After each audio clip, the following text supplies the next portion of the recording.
I'm here to advise you that we now have a confirmed case of the 2019 novel coronavirus in Victoria, the first case in Australia. It's important to stress that there is no cause for alarm to the community. The patient is isolated and is undergoing treatment, and we do not have any further suspected cases at this stage.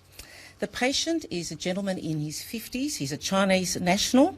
He's in a stable condition with a respiratory illness at the Monash Medical Centre in Clayton.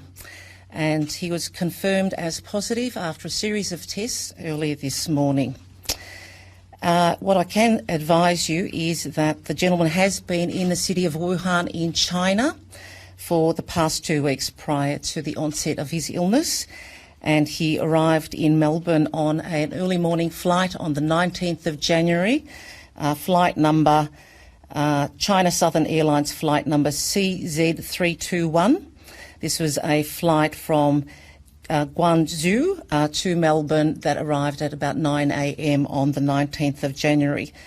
So in terms of what we know about the gentleman himself, he has a pneumonia, which is what we would expect with this kind of coronavirus. He is stable and he is not in a very serious condition, so he is not in intensive care. He's been cared for in a negative pressure isolation room, and all infection control precautions are being used both for when he has visitors but also by healthcare staff to protect them. There is very good evidence that these types of precautions are very protective. So we're talking about masks, gloves, gowns, etc., and barrier nursing. In terms of what happens when a patient calls ahead, they will be asked to go into an isolation room and they will be asked to wear a mask.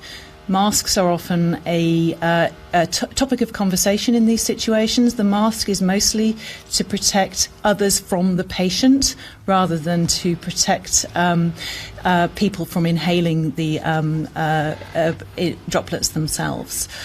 They will be tested. There are a range of tests, and we have very clear protocols about what needs to be done. So that will either be swabs or taking sputum secretions, and then those tests, those samples are taken to the Victorian Infectious Disease Laboratory, reference laboratory, for genetic sequencing. China has been very helpful in sharing those details of the genetic sequence with us so that we have a very good test and we can be absolutely categorical in most cases about whether this is a case or not, and this is the situation in this case.